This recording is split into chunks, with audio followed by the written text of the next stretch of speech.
Comrades and friends, as you all know from our leaflets, the purpose of the gathering today was to celebrate the 57th anniversary of the victory of the Fatherland Liberation War of the Korean people against US imperialism and its allies.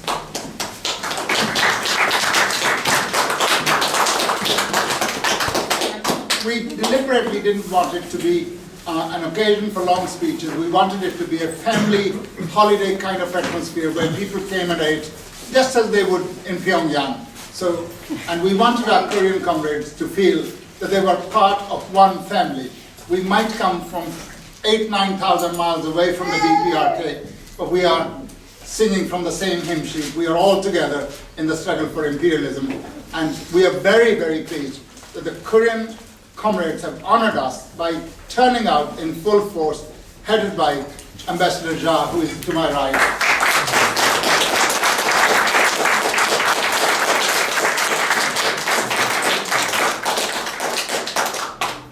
The Korean War ended in a truce, not in peace, 57 years ago.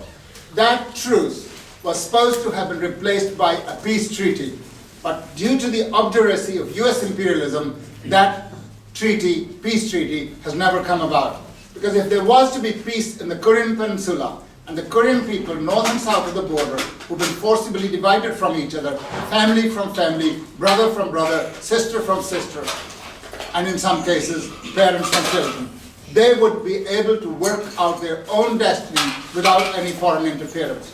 US imperialism would have no reason and no excuse to have 38,000 troops in the occupied of the Korean Peninsula, namely South Korea.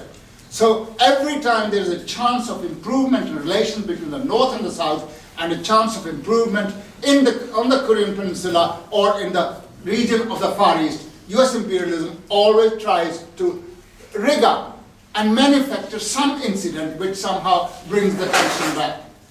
In the recent few weeks, they rigged up another one. A vessel belonging to the South Korean Navy, the Cheonan, was sunk with a tragic loss of 46 lives. And they have blamed the DPRK, although in the initial aftermath of it, everybody, including the US government, said North Korea had absolutely nothing to do with it. But they find it advantageous to pin the blame on somebody else. They go and commit murder, but they plant murder weapons on other people.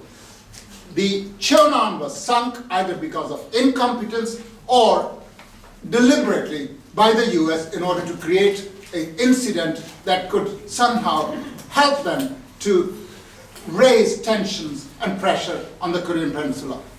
We in this meeting, and on behalf of my party, the Communist Party of Greater Marxist-Leninists, condemn this activity of US imperialism, of continued provocations against the Korean people. And we...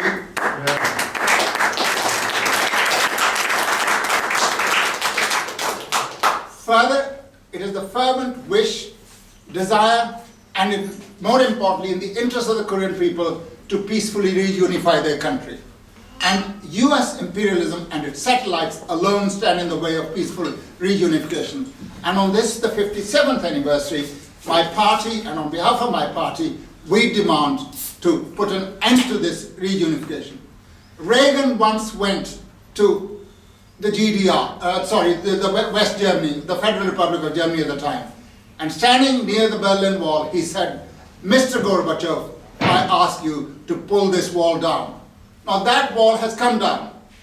Rightly or wrongly, that wall has come down. But we said, in the name of all progressive humanity, that we address ourselves to the US government and to US President Barack Obama, who is supposed to be a bit better than Bush. We said, "Mr. Obama, pull this wall down which separates the north of Korea from the south of Korea."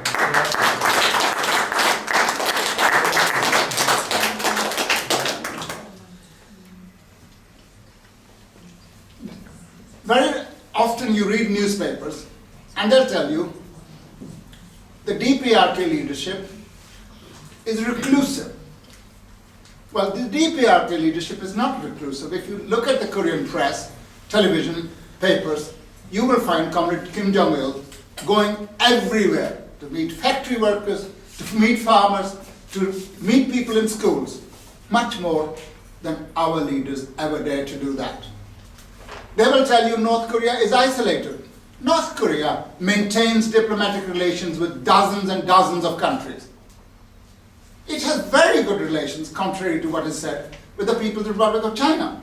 They obviously don't consider that 1.3 billion people count as mixing with other people. You know, it's the old story, isn't it?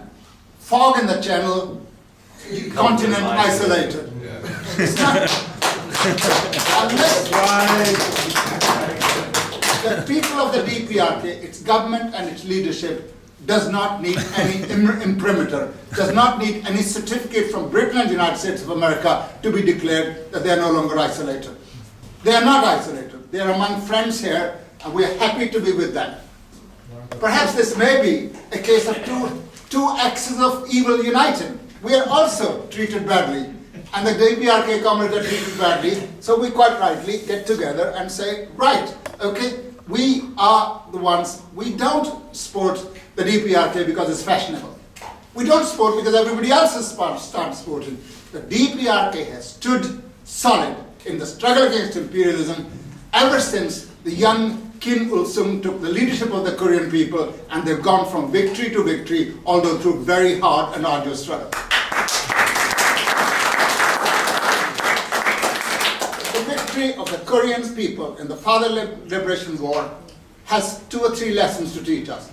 The first and the most important lesson is, even small people, even people who technologically and in terms of weapons possession cannot meet their enemies, they can win if they have the determination to win, if they fight single-mindedly under a correct leadership, and that's what was done.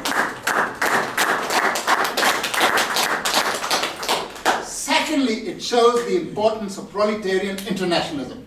At the time the Korean War was taking place in 1950 and 1953, the socialist countries and the socialist camp sang from the same hymn sheet and from the same page.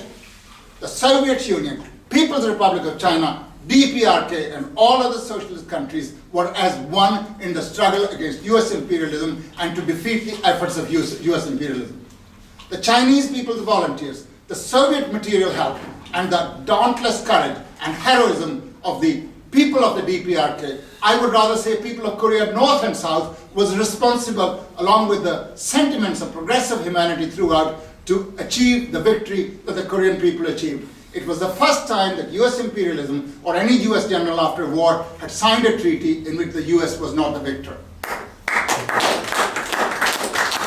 It actually set the ball rolling for the continued decline of US imperialism. It no longer is the power that it was. It no longer is the power that it was in the immediate aftermath of the collapse of the Soviet Union, thanks to the treachery of Khrushchevite revisionism. It's not. Its feathers have been plucked and it's bedraggled, and it cannot even defeat the people of Afghanistan, let alone the people of the DPRK. The imperialism will never ever change its spots. You know, people say they'll learn lessons from Vietnam War. They'll learn lessons from Iraq. No, they never do. Never. Because of 2 reasons. Imperialism cannot go against its own nature. It seeks domination, not freedom. Any more than you can stop breathing, imperialism cannot stop seeking domination. Yes. They want to attack the DPRK. I am pretty confident, as indeed all of you are, and my party is confident, should US imperialism seek to actually launch another war of aggression against the DPRK, it will prove to be the beginning of the end of US imperialism in the most meaningful sense that you've ever heard of.